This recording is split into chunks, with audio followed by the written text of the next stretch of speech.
얼마 전 교편 생활을 하다가 이제 은퇴를 하셨죠. 퇴직을 하셨어요.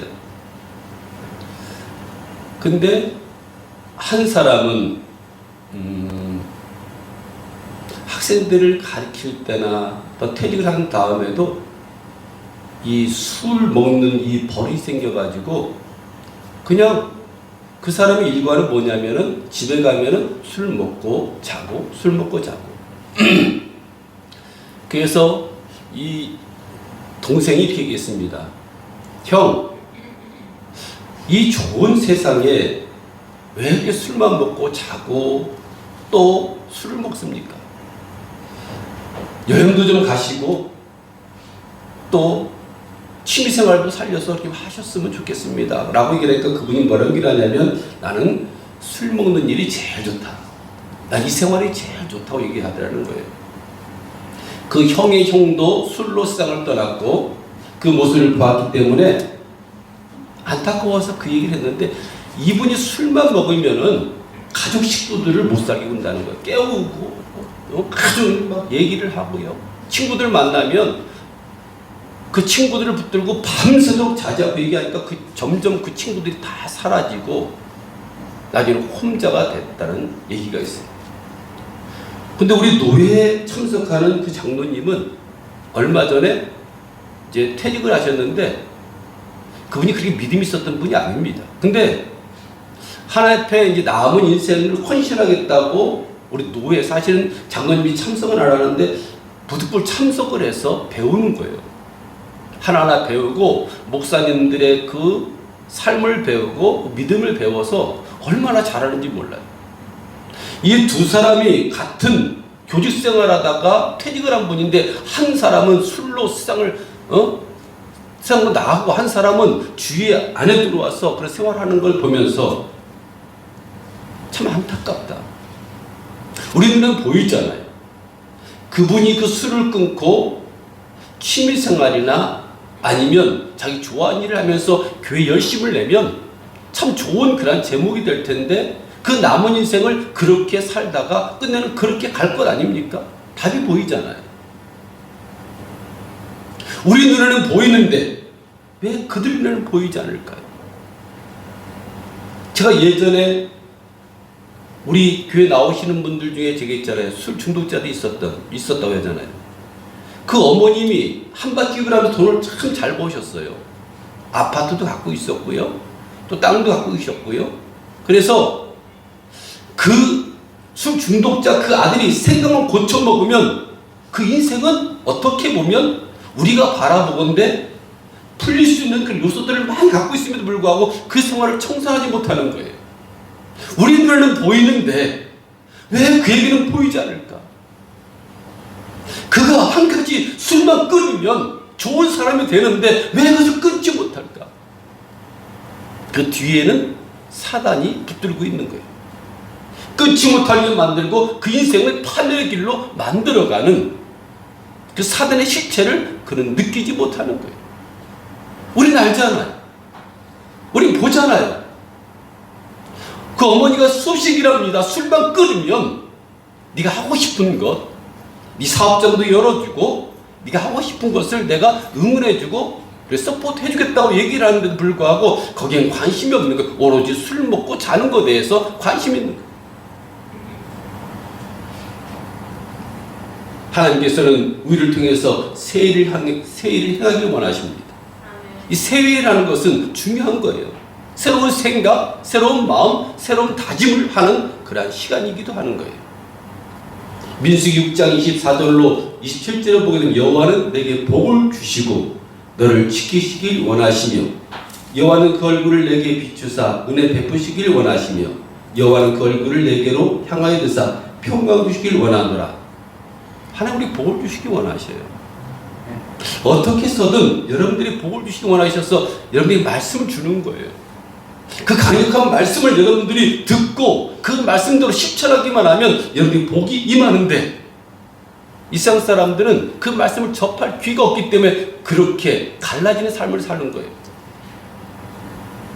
저 그 장로님을 볼 때마다 기대감을 갖습니다. 우리 교회 와서 장로 고시를 받거든요. 근데 기대를 가져요. 점점 성장하는 그 모습을 보면서 기대를 갖고 만나기를 소망합니다. 그래서 9일 날 되면 오실 거예요. 반가워요, 볼 때마다. 기간제 교사로도 계속 일을 하다가 이제 본격적으로 제가 이제 목사님의 그 서포트 해준다고 그 장로님이 그렇게 헌신하고 있어요. 그 아들이 얼마 전에 개척을 했습니다. 근데 거기서 기타를 치면서 잘 치는 거 아니에요. 이제 배워서 치는데 뭐 잘 치겠습니까? 근데 그 모습이 너무나도 보기 좋은 거예요. 음이 맞지 않고 박자가 맞지 않고, 근데 그 앞에서 우리 초보자들은 모르잖아요. 음이 맞는지 박자가 맞는지 이게 템포가 맞는지 이게 뭐 4분의 4분의 모르잖아요. 근데 그분이 치는 그 모습 자체가 은혜가 되는 거예요. 말할 때마다 은혜 받았다고 그러고, 말할 때마다 그 간증이 쏟아지는 것을 보면서 볼 때마다 다음번에 만날 때는 어떤 간증이 이루어질까, 그런 기대감을 갖게 되더라고요. 이 목회자는 복을 받는 그런 방법을 알려줍니다, 여러분들에게. 그것만 수정하면, 그것만 바꾸면, 여러분도 마찬가지예요. 그것만 수정하면 그 보는 사람들이 있어요. 그 시각을 가진 사람들이 있어요. 우리는 음을 이렇게 부르지만은 어떤 사람은 음이 높낮이가 안다는 거, 끽사리가 나는 거 알고 다 알아요. 근데 우리는 몰라요. 탁 들어왔을 때 교회가 어떤 분위기라는 것을 모르는 사람도 있지만 다 아는 사람도 있어요. 그걸 우리가 어떻게 해요? 그걸 우리가 볼 수 있는 눈을 가진 사람들의 얘기를 우리가 듣는 것도 중요합니다. 우리 못 보거든요. 영적인 부분은 목회자가 또 볼 수 있는 거예요. 왜냐하면 기도하고 이런 것을 향해서 여러분들이 복을 비는 그러한 직책이기 때문에 그 루트를 여러분들이 얘기할 때 그것이 여러분 생각과 맞지 않더라도 그 길을 제시하면 길이 열리게 되는 거예요. 하나님 여러분들에게 복을 주시기 원하십니다. 여러분들 지키시기 원하시고, 여러분들 평강 주시길 원하시고, 여러분 잘 되길 원하셔요. 성도는 세상 사람들과 같이 똑같이 살아서는 안 됩니다. 그래서 믿음의 사람이 어긋난 길로 가는 길은 없습니다. 끝내는 잘 되고 형통하게 되어지게 됩니다. 세상 사람들 중에는 악한 꾀를 내어서 거짓말을 하고 양심의 가책을 못 느끼는 거예요. 죄가 죄인 줄 모르는 거예요. 그래서 끝내는 어떻게 해요? 악인의 꾀를 따르게 되는 거예요. 그래, 먹고 마셔라. 여기가 좋사오니 이대로 살다가 나는 끝을 내겠다는 겁니다. 그럼 결과는 나와 있잖아요. 그대로 살면 그 인생이 어떻게 될 것을 보게 되잖아요. 우리는 영적인 부분을 갖고 있어요. 우리가 어떤 질병에 걸리면 의사를 찾아가야 되지만, 영적인 병이 걸리면 목회자를 찾아와야 되고 교회를 찾아와야 되는 거예요. 거기서 해결책을 받고 문제 해결을 받고 여러분 새 사람이 되어지는 그런 과정을 여러분들이 체험해 나가야 돼요. 복 있는 사람은 악인들의 꾀를 쫓지 아니하며 분리되어 산다는 거죠. 빛과 어둠은 섞여 살 수 없지요. 빛이 들어오면 어둠은 사라지지요. 소금은 부패를 막아주지요. 악인들과 좀 접하게 되면 나도 모르게 거기에 흡수돼가지고 이것이 죄가 죄인 줄 모릅니다. 주의를 한 번 빠지고 두 번 빠지다 보면 나중에는 감각이 묻어져서 빠져도 되는 거라고 생각을 합니다. 악인들은 부추깁니다. 봐라, 오늘 빠졌는데도 아무 일 없지 않느냐. 왜 교회 가서 돈 낭비, 시간 낭비하면서 그렇게 엎드리느냐. 우린 거기에 꾀에 넘어가지 말아야 돼. 우린 거기에 마음을 내놓지 말아야 돼. 또한 죄인들의 길에 서지 아니하며 오만한 자들의 자리에 앉지 아니하고 악한 자들과 거리를 둬야 돼요. 그 친구를 보면 그 사람 알 수 있다고 하잖아요. 친구를 보면 친구들이 담배 태고 친구들이 술 먹고 친구들이 싸움하면 그러면 주위에서 볼 때 뭐라고 말합니까? 똑같이 있으면은 이 사람 그렇게 행동 안 하더라도 사람은 그걸 평가하는 거예요. 점수를 매겨버리는 거예요. 나중엔 왜요? 그렇게 돼가니까. 본 것을 닮아가니까. 그래서 친구들도 여러분들 영적인 친구를 사귀고 믿음의 사람을 사귀고 기도하는 사람을 사귀고 축복하는 사람을 사귀고 저주하는 사람보다는 축복하는 사람, 기도하는 사람, 위로하는 사람, 그런 사람들을 사귀길 다시 한번 축원드립니다. 하나님의 말씀을 우리들은 즐거워해야 돼요. 또 나에게 이 말씀 하셨네. 또 목사님 나의 또 이런 말씀을 또 뒤따 까네. 이렇게 하지 마시고. 소가 제가 저번에 말씀을 전했던 기억이 납니다. 소가 위가 몇 개 있다고요? 4개가 있다고 하는 거예요. 그래서 한번 이 풀을 씹으면요, 그게 넘기는 것이 아니고 그것을 제2 위로 옮기고 다시 되새김질해서 제3의 위로 옮기고 다시 되새김질해서 제4로 완전히 소화시키는 거예요. 우리 주야로 묵상하는 것이 그거예요. 말씀을 묵상하는 거예요. 말씀을 되새기는 거예요. 어제 받은 그 말씀을 여러분들이 마음에 꽉 차도록 그걸 자꾸 되새기는 거예요. 외우는 거예요. 그때 위기를 만나서 힘들 때 그 말씀이 위로가 되고 힘이 되고 용기가 되어지게 되는 거예요. 그 말씀이 나에게 소화가 될 수 있도록 체하는 것이 아니고 그 말씀을 먹었을 때 내가 힘든 것이 아니고 그 말씀을 내가 받아 먹을 때 그 말씀이 나에게 꿀속처럼 달게 느껴지는 거예요. 그렇게 합시다. 여러분들이 올해 말씀을 몇 절인지 모르지만 그 말씀을 되새김질하기 바랍니다. 어쩌다 여러분들 카톡에 들어가 볼 때가 있어요. 어떨 때 여러분 카톡에 하나님의 말씀이 이렇게 들어가 있을 때가 있어요. 뭐 좋은 풍경 잘 보지 않습니다. 그걸 보면서 목회자는 흐뭇해. 왜냐하면 그래도 그 말씀대로 살려고 하고 그 말씀대로 이루려고 하는, 그렇기 때문에 그 말씀을 거기다 넣은 거 아닙니까? 펼칠 때마다 카톡이든 또 핸드폰에 떠 있는 그 말씀을 묵상에 넣은 거 아닙니까? 우리 그 말씀대로 살기 위해서 날마다 여러분들이 이 소처럼 되새김질하는 것처럼 말씀을 되새김질해요. 또 되새김질하고 묵상하고 그냥 주신 그 말씀이 아니라 올해 여러분들 통하여 이제 옛일은 지나갔다. 옛일은 지나갔다. 서운한 일도 있었다. 슬픈 일도 있었다. 아픈 일도 있었다. 풀리지 않는 일도 있었다. 옛일은 지나갔다. 과거는 과거로 묻어두자. 야, 과거는 그냥 기억일 뿐이다. 이제 너희를 통해서 새해를 행하겠다라고 말씀한 그 말씀처럼 새로운 걸 향해서 달려가시기를 다시 한번 축원드립니다. 지금 핸드폰이 잘 나와 있어요. 그래서 핸드폰에 입력만 해놓으면 딱 열자마자 거기에 말씀이 뜹니다. 창세기면 창세기 1장이 뜨고, 그래서 나도 모르게 읽게 되고 또 넘기게 돼요. 얼마나 좋은 세상입니까? 예전에는 갖고 있는 사람만이 성경을 갖고 있었어요. 그러나 지금은 누구나 소유할 수 있는 것은 다 갖고 수 있어요. 핸드폰만 갖고 있으면 언제 어디서든 말씀 볼 수 있고 찬양 들을 수 있고 목사님들이 주옥 같은 말씀을 들을 수 있는 그러한 복받는 세상이 우리에게 온 거예요. 그걸 우리들이 활용하자고요. 그 말씀들을 마음에 잘 새기자고요. 그러다 보면 우리의 믿음이 점점 자라 나중에 어떻게 큰 믿음이 되어지게 되는 거예요. 처음부터 큰 믿음 될 수 없습니다. 맨 처음에는 작은 믿음, 결심한 믿음, 그 믿음이 자라서 점점 자라 새가 깃들 만큼 큰 나무가 되는 것처럼 그러한 믿음이 되어지게 되는 거예요.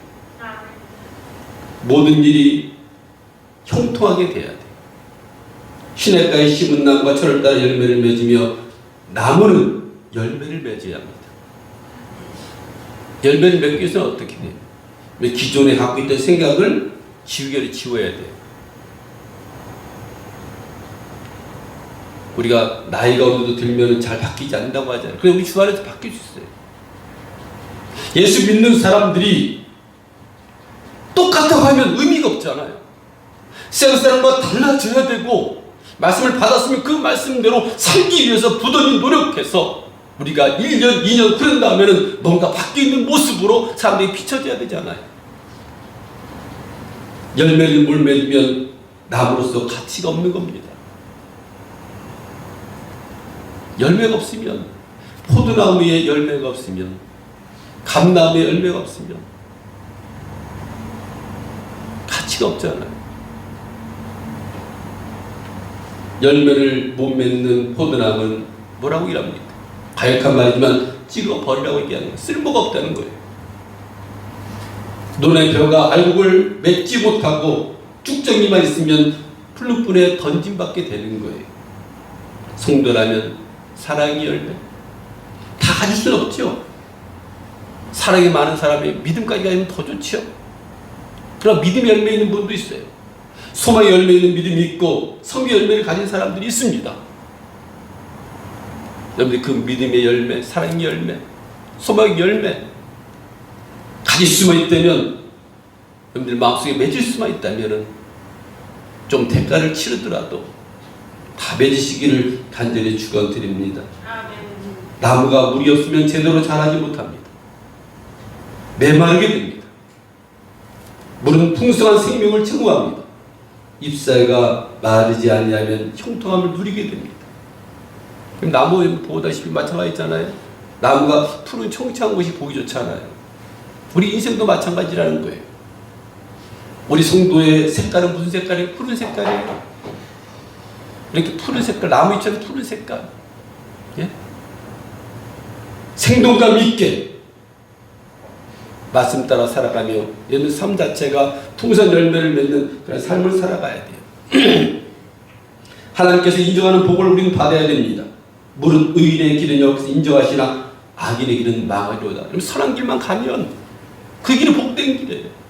남 속이지 않고 남 등쳐먹지 않고 하나님 말씀대로 살기 위해서 부단히 노력하면 그 사람이 복 있는 사람이에요. 그리고 악한 자와 동행하지 마십시오. 같이 망합니다. 두 그릇이 있다고 생각해 보십시오. 한 그릇에는 쓰레기만 담겨져 있고 한 그릇에는 금은 보화로 담겨있는 그릇이 또 한다면 여러분들은 어떤 그릇을 지금 갖고 있는 거예요?